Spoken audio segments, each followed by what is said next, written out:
ఓం నమో భగవతే శ్రీ మేధాదక్షిణామూర్తయే. ఓం నమో భగవతే శ్రీ ఆదిశంకరాయ. ఓం నమో భగవతే శ్రీ రమణాయ. శ్రీ గురుభ్యో నమః. ఆత్మజ్ఞానము అంటే భగవాన్ చెప్తారు, ఆత్మగా ఉండటమే. ఆత్మగా ఉనికే అంటే అది నీ ఉనికే. ఎవరు తన ఉనికిని కాదనలేరు కదా. కళ్ళని స్వయంగా చూసుకోలేకపోయినా తనకి కళ్ళు లేవని ఎవరు అనలేరు కదా. అద్దం ముందు నిలబడి నీ కళ్ళని వేరుగా చూస్తావు. అట్లాగే ఆత్మ కూడా వేరే దానిగా భావించాలనుకుంటావు. ఉన్న చిక్కంతా అదే.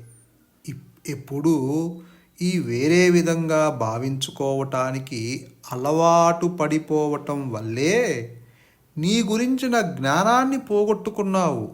ఆత్మని అట్లా భేదభావంతో ఊహించలేము. ఆత్మని తెలుసుకోవలసింది ఎవరు? జడ పదార్థమైన శరీరము తెలుసుకోగలదా? ఎప్పుడు నీ గురించి చెప్పుకుంటావు, ఆలోచిస్తావు. కానీ ప్రశ్నించినప్పుడు ఆ నేను ఎవరో తెలియదంటావు. నువ్వే ఆత్మవి అయినా ఆత్మని తెలుసుకోవటం ఎట్లా అని అడుగుతావు.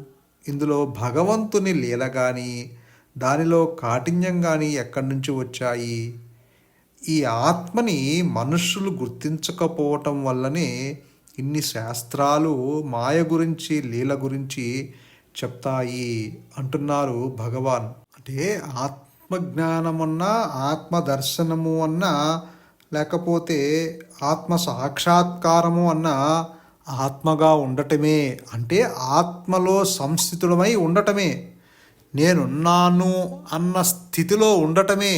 ఇప్పుడు కూడా నీవు ఉన్నావు. భగవాన్ ఏం చెప్తారు? ధ్యానం చెయ్యకు, సంస్థితమై ఉండు. నేనున్నానని భావించు, అందులో సంస్థితమై ఉండు. ఉండటం గురించి భావించకు. ఉన్నావు నీవు అంటారు. అంటే ఆల్రెడీ ఉన్నావు నీవు. నేను ఉండాల్సిన అవసరము, నేను ఎలా ఉండాలి అని భావించాల్సిన అవసరం లేదు. అంటే నీవు ఆత్మ గురించి ఎప్పుడూ చింతించాల్సిన అవసరం లేదు. ఆత్మ గురించి తెలుసుకోవాల్సిన అవసరం లేదు. ఎందుకంటే నీవు ఆల్రెడీ ఉన్నావు. నీవు ఆత్మలో సంస్థితుడవై ఉన్నావు. అంటే నీ నిజస్థితిలో, నీ సహజ స్థితిలో ఉన్నావు. మరి ఆల్రెడీ ఉన్నదానికి మళ్ళీ ప్రయత్నం ఏమిటి? నిజస్థితిలో ఉండటానికి ప్రయత్నము అవసరం లేదు. అది ఎప్పుడు ఉండేదే. అంటే ఆత్మ గురించి నీవు తెలుసుకోవాల్సిన ఏ ప్రయత్నము చేయాల్సిన అవసరం లేదు. ఎందుకంటే అది ఎప్పుడూ ఉండేదే, అనుభవ సిద్ధమయ్యేదే. తాను కాని శరీరంగా, తాను కాని మనస్సుగా, తాను కాని బుద్ధిగా, తాను కాని ఇంద్రియాలుగా, తాను కాని పంచభూతాలుగా, తాను కాని ఆలోచనలుగా నటించటానికి ఎంతో ప్రయాసపడాలి. మానసికంగా, పరోక్షంగా ఆత్మవిచార పద్ధతిలో చివరి దశలో ప్రయత్నం అనేది అనుభూతి నుండి అవధానాన్ని తప్పిస్తుంది అంటారు భగవాన్ రమణులు. మానసికమైన ప్రయాస లేకపోతే ఆ అనుభూతి సంభవిస్తుంది అంటారు. అంటే ఇక్కడ నీకు ఏ ప్రయత్నము చేయాల్సిన అవసరమే లేదు. ఎందుకంటే నీవు ఆల్రెడీ సంస్థితులవై ఉన్నావు. నీవు ఆత్మగా ఉన్నావు. నీవు ఈ ఆత్మ సాక్షాత్కారమయ్యే ఉన్నావు. నీకు ఆల్రెడీ మోక్షం సిద్ధించే ఉన్నది. నీవు నీ సహజ స్థితిలోనే ఉన్నావు. నీవు నీ నిజస్థితిలోనే ఉన్నావు. కాబట్టి ఆల్రెడీ ఉన్నావు కాబట్టి మళ్ళీ కొత్తగా నీవు ప్రయత్నించాల్సిన అవసరమే లేదు. నీ ప్రయత్నము ఏంటి మరి అంటే ఆలోచనలు, అంటే నీవు కాని ఆలోచనల నుంచి నీవు బయటపడు. నీవు కానీ దేహాత్మ బుద్ధి నుంచి నీవు విడుదల పొందటానికి నీవు ఏ ప్రయత్నమైనా చెయ్యి. కానీ నిజానికి అటువంటి ప్రయత్నము కూడా చేయాల్సిన అవసరం లేదు అంటున్నారు. మానసికమైన ప్రయాస లేకపోతే ఆ అనుభూతి సంభవిస్తుంది. అంటే నీవు నీవుగా ఉండటానికి, సహజ స్థితిలో ఉండటానికి ఏ ప్రయత్నం అవసరము అంటారు గురువు గారు కూడా. ఎందుకంటే నీవు నీవుగా ఉన్నావు కాబట్టి నీవు అలానే ఉండు ఇప్పుడు కూడా. అంటే ఏంటి? నీవు ఎలా ఉన్నావు? ఆలోచనలు లేకుండా, అన్యత్వం లేకుండా ఉన్నావు. నీవు కూడా అటువంటి ఆలోచనలు లేకుండా, ప్రయాసపడకుండా హాయిగా ఉండు. అప్పుడు ఆ అనుభూతి తనకు తానుగా అనుగ్రహం చేత సంభవిస్తుంది. చిట్ట చివరికి ఆత్మ అనేది ఏ ప్రయత్నం వల్ల బయటపడదు, సంస్థితమై ఉండటం వల్ల తప్ప అంటున్నారు ఇక్కడ భగవాన్ మనకి చెప్తున్నారు. ఏమని? ఇక్కడ నీవు నిశ్చలంగా ఉండటమే పద్ధతి అంటున్నారు.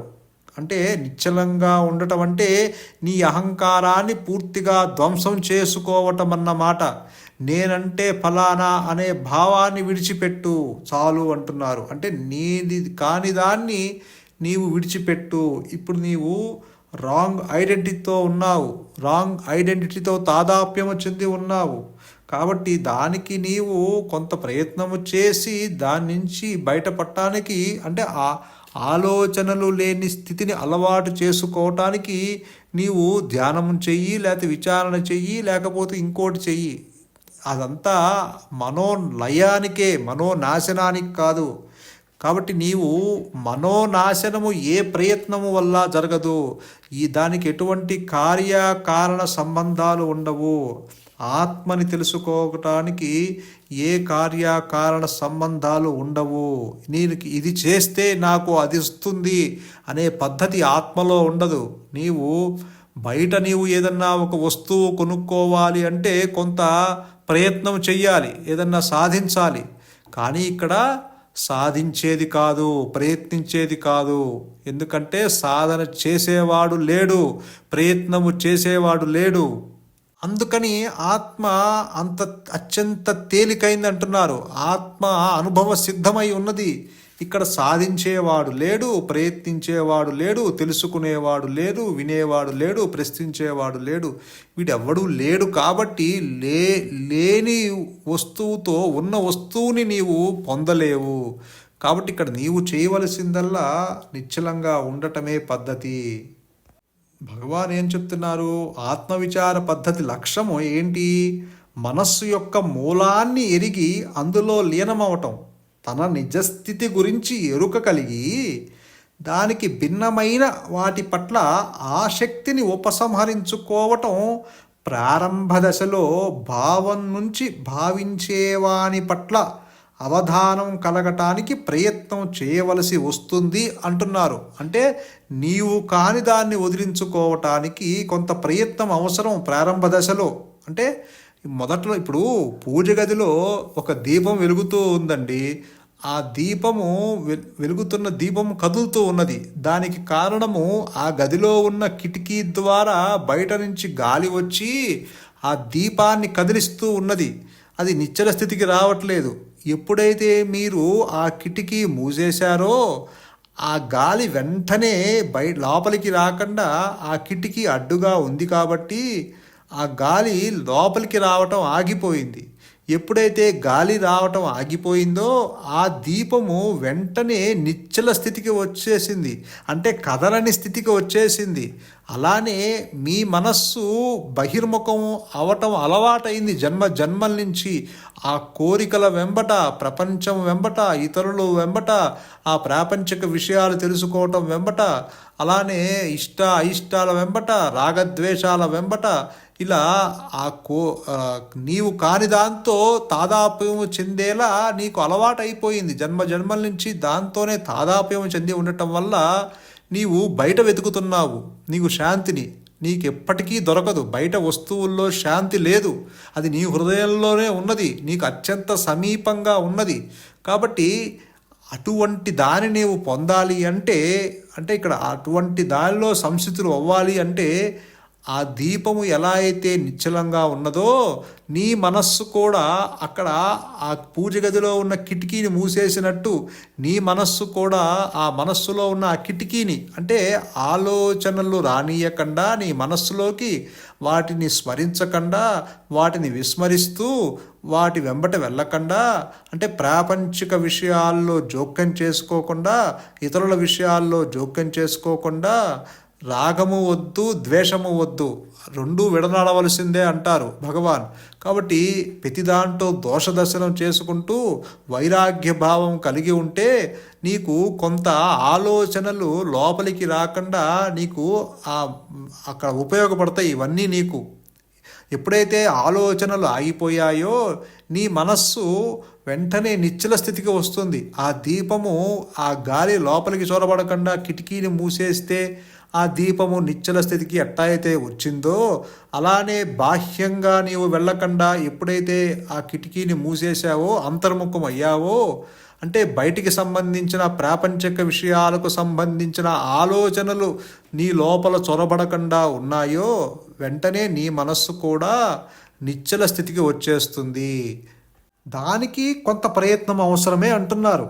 అది బాగా స్థిరపడిన తర్వాత అంటే నీవు ఆ నిశ్చల స్థితిలో బాగా సంసితులై ఉన్న తర్వాత అప్పటి నుంచి నీకు ఇంకా ఏ ప్రయత్నమో అవసరం లేదు. ఎప్పుడైతే నీవు సంసితులమై ఉన్నావో ఆ తర్వాత నీవు దాన్ని తెలుసుకుంటానికి ఏ ప్రయత్నము లేకుండా నిలబడగలిగితే అక్కడ అనుగ్రహము చేత అంటే నీ యొక్క మానసికమైన ప్రయాస లేకపోతే అనుగ్రహం చేత ఆత్మ అక్కడ నీ స్వరూపంగా అనుభూతి సంభవిస్తుంది. ఇప్పుడు ఆ దీపము నిశ్చల స్థితికి వచ్చేసిన తర్వాత దాని చుట్టూ అది ఏం చేస్తుంది, స్వయం ప్రకాశమై తనకు స్వయం ప్రకాశమై వెలుగిస్తుంది. అంటే చుట్టూ ఉన్న వస్తువుల్ని వాటి మీద పడి అక్కడ వెలుగునిస్తుంది. అలానే తను వెలుగుతూ ఉన్నది, తను నిశ్చలంగా ఉన్నది, చుట్టూ ఏమున్నా పట్టించుకోకుండా తనకు తానుగా ఉన్నది. అలానే నీవు కూడా నిశ్చలంగా ఉన్నప్పుడు నీ చుట్టూ ఏం జరిగినా సరే నీవు పట్టించుకోకుండా సాక్షిగా గనక నీవు ఉన్నట్లయితే ఆ దీపంలాగా నీవు కూడా తదేకంగా అలానే కదలకుండా ఉన్నట్టయితే అంటే నిన్ను కదిలించే ఆలోచనలు నీ లోపల జొరబడకుండా నీవు జరిగే వాటిని సాక్షిగా నీకు సంబంధం లేకుండా గనక నీవు నిలబడగలిగితే ఖచ్చితంగా అక్కడ అనుగ్రహము చేత ఆత్మ ఆ కాన్షియస్ ఆ ఎరుక లేక ఉనికి కూడి ఉన్న ఆ స్వయం ప్రకాశమైన జ్ఞానము తనకు తానుగా నీ స్వరూపంగా అక్కడ వ్యక్తమవుతుంది. ఎందుకంటే ఉన్నది ఒకటే నేను, రెండు నేనులు లేవు, రెండు మనస్సులు లేవు, అహంకారం అనే మనస్సు ఆత్మ అనే మనస్సు లేదు. ఉన్నది యథార్థముగా ఉన్నది ఆత్మస్వరూపము మాత్రమే, యథార్థముగా ఉన్నది నేను మాత్రమే. ఉన్నది ఒకటే నేను, రెండు నేనులు లేవు. అహం స్ఫురణ మాత్రమే ఉన్నది, అహం దేహం అనేది లేదు, అహం వృత్తి అనేది లేదు. అది కేవలము భ్రమ మాత్రమే, అది లేనిది ఉన్నట్లుగా మనకు కల్పించే ఆ మాయా కల్పితము. ఇవన్నీ నీ మనస్సుకి సంబంధించినవి. నీ మనస్సులో గొడవలకి కానీ, నీ ఇంద్రియాలకు కానీ, నీ బుద్ధికి కానీ, ఈ దేహంతో కానీ, పంచభూతాలతో కానీ, ప్రాణవాయువులతో కానీ ఎటువంటి సంబంధము లేకుండా ఆత్మ స్వయం ప్రకాశమై తనకు తానుగా జ్ఞాన ఉత్తి చేత అది నేనున్నాను అంటూ తనకు తాను రమిస్తూ ఉన్నది. అది నీ స్వరూపంగా ఉన్నది. నీకును ఆత్మకి ఎటువంటి తేడా లేదు. కాకపోతే ఇప్పుడు నీవు మనస్సులో కదలికల వల్ల నీవు బహిర్ముఖమవుతున్నావు. కాబట్టి నీవు కూడా ఆ దీపంలాగా నిశ్చల స్థితికి వచ్చినప్పుడు అక్కడ అనుగ్రహం చేత ఆత్మ తనకు the self that does everything, ఆత్మే నిన్ను మట్టు పెట్టి అంటే నీ వ్యక్తిత్వాన్ని మట్టు పెట్టి అంటే ఇదంతా నీలో మార్పుని తీసుకువచ్చి ఆ యొక్క నిశ్చల స్థితికి తీసుకువచ్చేది కూడా ఆత్మే. ఆ ఆత్మ అనుగ్రహం వల్లనే నీకు ఇవన్నీ జరుగుతున్నాయి. అనుగ్రహం లేకుండా అసలు అనుగ్రహం లేకుండా నీవు మాట్లాడలేవు, నీవు కదలికలేవు, నీకు ఆలోచనలు ఉద్భవించవు. అసలు నీవు ఏది ఉనికికి నీ ఉనికికి కూడా కారణము అనుగ్రహమే. కాబట్టి అనుగ్రహము వ్యక్తమైంది అంటే ఆత్మ వ్యక్తం అవటమే. అనుగ్రహం అన్నా, ఆత్మ అన్నా, పరమాత్మ అన్నా, గురువు అన్నా, మౌనమన్నా అన్నీ ఒకటే. ఇవన్నీ పర్యాయ పదాలు. ఉన్నదే అనుగ్రహము, ఉన్నదే ఆత్మ. కాబట్టి అక్కడ ఆ నిశ్చల స్థితిలో the self that does everything. కాబట్టి అక్కడ ఆత్మ తనకు తానుగా ప్రకటితమయ్యే అవకాశము ఉంటుంది నీ స్వరూపంగా. అంటే నీ ప్రయత్నము కొంతవరకే, ఆ తర్వాత ఆ ప్రయత్నము ఆత్మని అందుకోలేదు. కాబట్టి ఇక్కడ అదే చెప్తారు భగవాన్. ఇక్కడ మానసికమైన ప్రయాస లేకపోతే ఆ అనుభూతి సంభవిస్తుంది అంటున్నారు. కాబట్టి ఇక్కడ నీకంటూ మానసిక ప్రయాస ఉండకూడదు, మానసికంగా ఏ ప్రయత్నము ఉండకూడదు. అంటే మానసికంగా ఏ ప్రయత్నము అంటే ఒక ఆలోచన వచ్చింది అంటే అది ప్రయత్నమే. ఆలోచన లేదంటే అది మానసికంగా ఎటువంటి ప్రయాస లేకుండా మనస్సు ప్రశాంతంగా ఉన్నట్టే. మనస్సు ప్రశాంతంగా, నిర్మలంగా, కోమలంగా, అకల్మషంగా, కదలికలు లేకుండా ఉంది అంటే అక్కడ ఏ ప్రయాస లేనట్టే. నీ మనస్సులో కదలికలు వచ్చాయి అంటే అక్కడ ప్రయాస ఉన్నట్టే, అక్కడ ప్రయత్నం ఉన్నట్టే, అక్కడ సంకల్పాలు ఉన్నట్టే, అక్కడ భావాలు ఉన్నట్టే, అక్కడ చింతనలు ఉన్నట్టే, అక్కడ తలంపులు ఉన్నట్టే. కాబట్టి అందుకే గురువుగారు ఏమంటారంటే, విషయ చింతన తల ఎత్తకుండా ఒక గ్రుడ్డివాని వలె ఉంటే, అంటే దేనిని గుర్తించకుండా, దేనిని తెలుసుకోకుండా ఒక గ్రుడ్డివాని వలె ఉంటే, అంటే ఇప్పుడు ఏ నేనైతే ఉందో అది అన్నిటినీ తెలుసుకుంటుంది.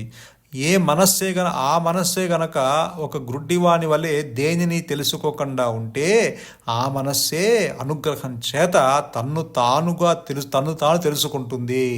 కాబట్టి ఇక్కడ నీవు విషయ చింతన తల ఎత్తకుండా క్షణకాలం ఉంటే స్వరూప జ్ఞానము ఏదైతే ఉన్నదో అది జ్ఞాన వృత్తి చేత అహమహమంటూ తనకు తానుగా ప్రకటిస్తున్న స్థితిని నీ స్వరూపంగా గ్రహించేటట్లు, నిలిచేటట్లు అనుగ్రహం చేత అది ప్రకాశిస్తూనే ఉంటుంది అన్న స్థితి ఏర్పడుతుంది. అప్పుడు రెండు నేనులు ఉండవు, ఉన్నది ఒకటే నేను. అదే అహంస్ఫురణ, అదే స్వయం ప్రకాశమైన జ్ఞానము, అదే మౌనము, అదే గురువు, అదే ఆత్మ, అదే పరమాత్మ, అదే నీ సుఖస్వరూపము. భగవంతుని స్వరూపము సుఖస్వరూపము, భగవంతుని స్వరూపము ఆనంద స్వరూపము. సంతోషం. మౌనమే శరణ్యం, మౌనమే నీ సహజత్వం. ధన్యోస్మి.